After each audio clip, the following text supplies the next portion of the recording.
So, how does a country with over a billion people just completely rewire its economy in only a few years? Well, believe it or not, the whole story kicks off with something super simple, something you probably do all the time, just making a quick payment. Just think about that for a second. What if sending money, or proving who you are, or granting your official documents was a public good? Like a highway or a public library, open and free for everybody to use.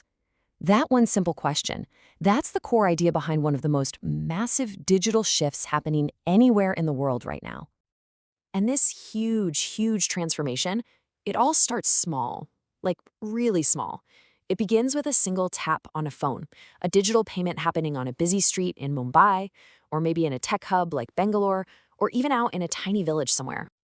All right, so let's get into it. You look at this and you might think, okay, it's just another payment app, right?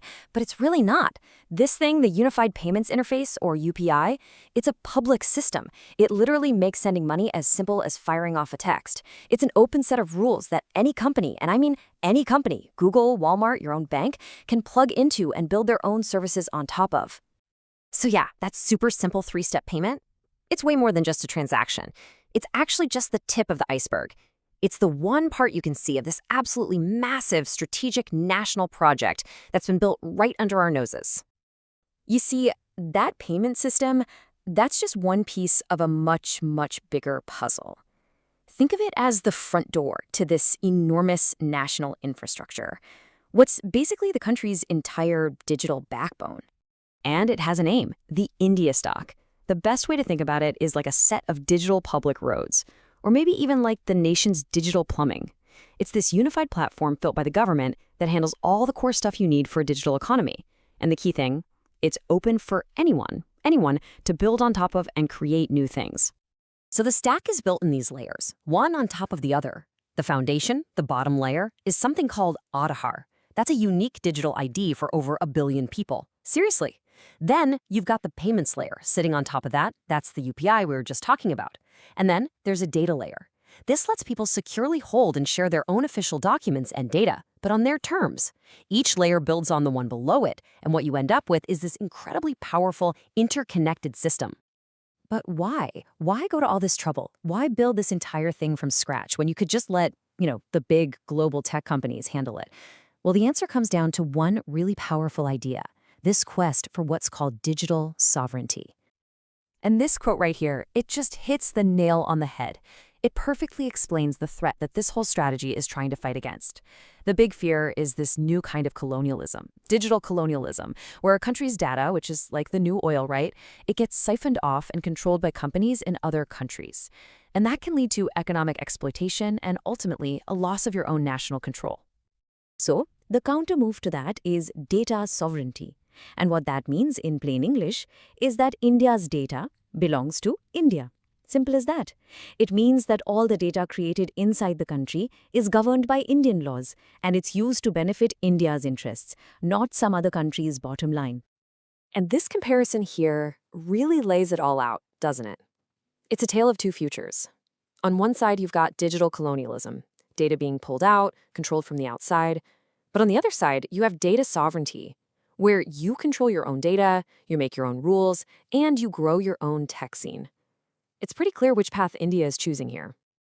Okay, so what does this all look like in the real world? What are the results of making this choice?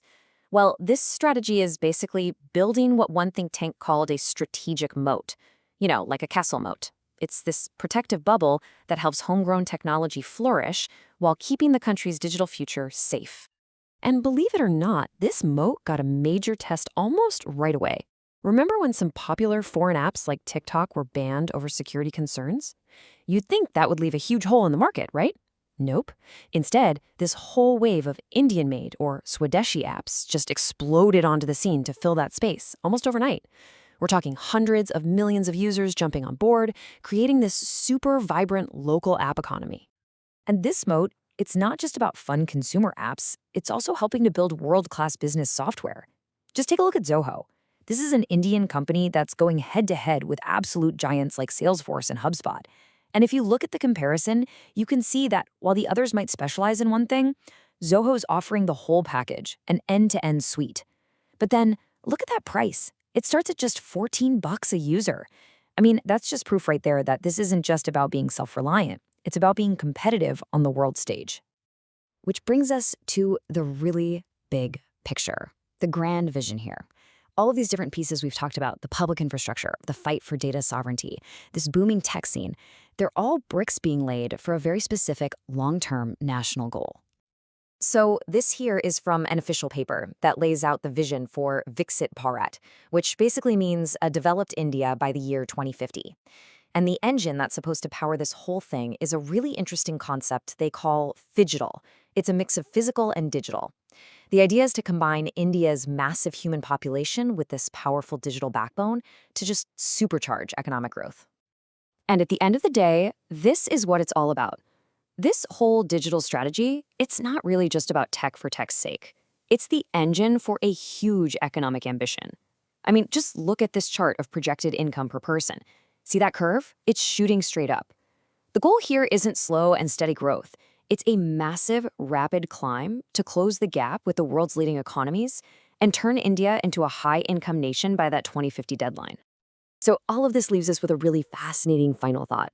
By deliberately choosing public digital roads over private toll roads, and by fighting for its own data sovereignty instead of accepting digital colonialism, India is carving out a totally unique path. The big question is, as it builds this digital nation from the ground up, is it also creating a brand new blueprint, a model that other countries around the world could follow to build a more fair and independent digital future?